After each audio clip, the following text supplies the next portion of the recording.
আসসালামু আলাইকুম, সকলকে আমন্ত্রণ আনন্দ টিভি রাতের সংবাদে আপনাদের সঙ্গে আছি আমি মোস্তফা কামাল তোহা। বিএনপি করোনা টিকার বিষয়ে বিভ্রান্তি ছড়িয়ে জনগণের সঙ্গে প্রতারণা করছে বলে মন্তব্য করেছেন তথ্যমন্ত্রী ডক্টর হাসান মাহমুদ। সোমবার সচিবালয়ে সাংবাদিকদের সাথে আলাপকালে একথা বলেন মন্ত্রী। অপরদিকে জাতীয় সংসদে পাশ হওয়া বাংলাদেশ ট্রাভেল এজেন্সি বিল সহ বেশ কয়েকটি নীতিমালা পাশ সংক্রান্ত বিষয় সাংবাদিকদের অবহিত করেছেন মন্ত্রী পরিষদ সচিব। এসবি বুলবুলের প্রতিবেদন জানাচ্ছেন তরিকুল ইসলাম, ক্যামেরায় ছিলেন খলিলুর রহমান। সোমবার দুপুরে সচিবালয়ে তথ্য মন্ত্রণালয়ের সভাকক্ষে সমসাময়িক বিষয়ে সাংবাদিকদের সঙ্গে কথা বলেন তথ্যমন্ত্রী ডক্টর হাসান মাহমুদ। এ সময় উপস্থিত ছিলেন তথ্য প্রতিমন্ত্রী ডাক্তার মুরাদ হাসান। এ সময় মন্ত্রী সমসাময়িক বিষয় উল্লেখ করে বলেন, বাংলাদেশ করোনা ভাইরাস মোকাবেলা করার ক্ষেত্রে উপমহাদেশে সবচেয়ে বেশি সক্ষম হয়েছে এবং পুরো পৃথিবীতে বাংলাদেশের অবস্থান 20তম। টিকার উপর নাকি বিএনপির আস্থা নাই, অথচ এই টিকার উপর বিশ্ব স্বাস্থ্য সংস্থা সহ পুরো পৃথিবীর আস্থা রয়েছে বলে জানান তথ্যমন্ত্রী।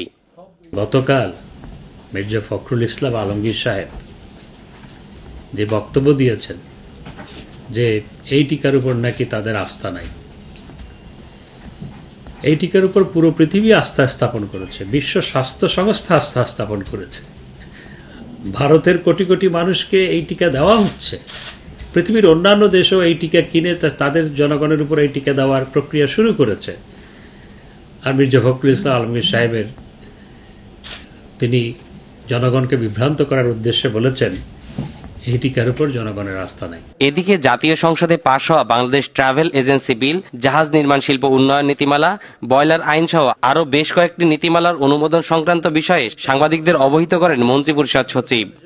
বাংলাদেশের পর্যটন শিল্প বিকাশের জন্য ট্যুর অপারেটর ট্যুর গাইডের কার্যক্রম সুষ্ঠু ও সুচারুভাবে পরিচালনা করা সম্ভব হবে। কারণ আস্তে আস্তে আমরা যত আপনার ডেভেলপ কান্ট্রিতে যাব, আমাদের সার্ভিসগুলো আস্তে আস্তে ডেভেলপ করতে থাকবে এবং সেবা খাতটা একটা বড় আমাদের মানে ইনভেস্টমেন্ট এবং সোর্স অফ ইনকাম এবং এমপ্লয়মেন্টের একটা হবে, ক্ষেত্র হবে। তো সেজন্য এইটাকে প্রিসাইজলি একটা আইন দিয়ে গাইড করা প্রয়োজন। সোমবার Bangladesh tour operator tour guide আইন 2020, বয়লার আইন 2020, জাহাজ নির্মাণ শিল্প উন্নয়ন নীতিমালা 2020 ও সরকারি কর্পোরেশন আইনের খসড়ার অনুমোদন দেওয়া হয়েছে বলে জানিয়েছেন মন্ত্রিপরিষদ সচিব। তরিকুল ইসলাম, আনন্দ টিভি নিউজ ডেস্ক। এদিকে হযরত শাহজালাল আন্তর্জাতিক বিমানবন্দরে ভ্যাকসিন পৌঁছা মাত্র সোজা নিয়ে যাওয়া হয় টঙ্গীর চোরাগালিতে অবস্থিত বেক্সিমকোর সংরক্ষণাগারে। ভ্যাকসিনগুলো সংরক্ষণ করা হয়েছে বলে বিষয়টি নিশ্চিত করেছেন বেক্সিমকো ফার্মাসিউটিক্যালসের চিফ অপারেটর রাব্বুর রাজা। সোমবার টঙ্গীতে সাংবাদিকদের সাথে আলাপকালে তিনি একথা বলেন, জানান চাহিদা অনুযায়ী শীঘ্রই দেশের বিভিন্ন জেলায় এই ভ্যাকসিন পৌঁছানো হবে। সেটা আমরা সেটেল করে রেখে দিব, যদি ড্যামেজ না থাকে আমরা এগুলো আপনার বিভিন্ন জায়গায় পাঠাবো। দেশে করোনা ভাইরাসে আক্রান্ত হয়ে মৃত্যু হলো আরও 18 জনের। এ নিয়ে মৃতের সংখ্যা বেড়ে দাঁড়ালো 8041 জনে। এছাড়া গত 24 ঘন্টায় নতুন করে করোনায় আক্রান্ত হলেন 602 জন। এ নিয়ে দেশে করোনা শনাক্ত হলেন মোট 5,32,401 জন। সোমবার স্বাস্থ্য অধিদপ্তর থেকে পাঠানো এক সংবাদ বিজ্ঞপ্তিতে এ তথ্য জানানো হয়। সাভারের বিরুলিয়ায় অবৈধভাবে পরিবেশ অধিদপ্তরের অনুমতি ছাড়াই গড়ে ওঠা মিক্সার কারখানার উচ্চ শব্দ আর ধুলাবালিতে আশেপাশের লোকজন অসুস্থ হয়ে যাচ্ছে এমন অভিযোগের ভিত্তিতে সরেজমিন কারখানাগুলো পরিদর্শন করেন পরিবেশ মন্ত্রণালয়ের পরিচালক রফিক আহমদ। নানা অনিয়ম ও অভিযোগ পেয়ে তিনি কারখানা দুটি বন্ধের নির্দেশ দেন। মুজিব বর্ষ উপলক্ষে সোমবার ফেনীতে অনুষ্ঠিত হল বঙ্গবন্ধু শেখ মুজিব ঢাকা ম্যারাথন 2021 প্রতিযোগিতার মতো বিনিময় সভা। দুপুরে জেলা প্রশাসকের সম্মেলন কক্ষে অনুষ্ঠিত সভায় ফেনী জেলা প্রশাসক ওয়াহিদুজ্জামানের সভাপতিত্বে উপস্থিত ছিলেন কুমিল্লা সেনানিবাসের 28 medium regiment artillery captain Rashedul Karim. এ সময় অতিরিক্ত জেলা প্রশাসক সুজন চৌধুরী এবং অতিরিক্ত জেলা ম্যাজিস্ট্রেট আজগর আলী সহ জেলা প্রশাসনের ঊর্ধ্বতন কর্মকর্তাগণ উপস্থিত ছিলেন। এটাকে যদি আমরা ডাটা এন্ট্রি না করি, মানে আমাকে এন্ট্রি না করি, তাহলে কিন্তু এইটার ওই আপনি যে অংশগ্রহণ করছেন সেটা কিন্তু কখনো কি হবে।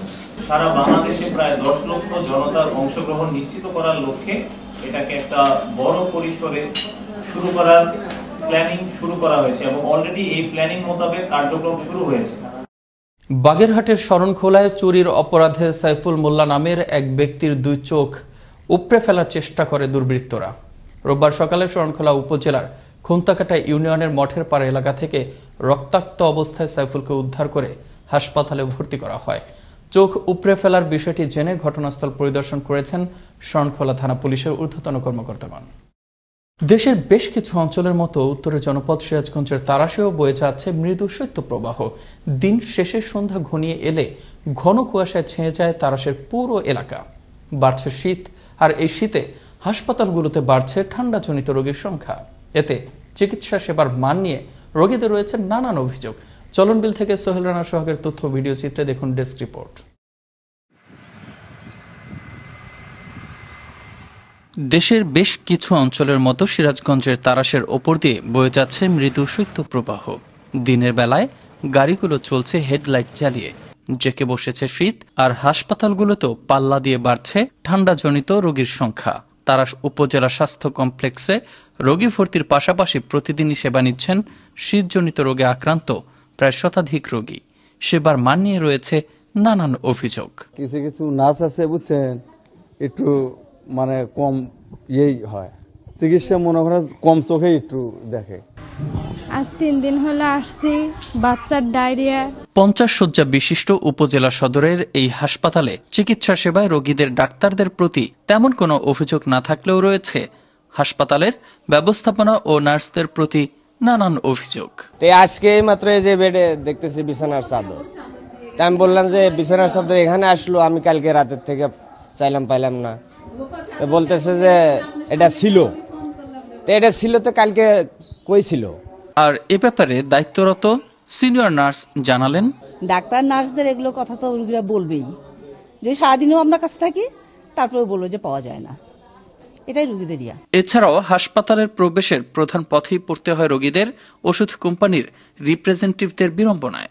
এ সকল নানান অভিযোগ ও চিকিৎসা সেবা বিষয়ে জানতে তারাশ উপজেলার স্বাস্থ্য ও পরিবার পরিকল্পনা কর্মকর্তা মোহাম্মদ জামাল মিয়া শোভনের কাছে জানতে গেলে তিনি কোনো কথা বলতে রাজি হননি।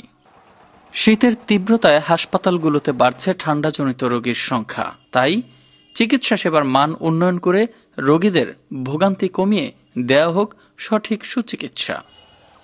মোস্তফা কামাল তোহা, আনন্দ টিভি, ন্যাশনাল ডেস্ক।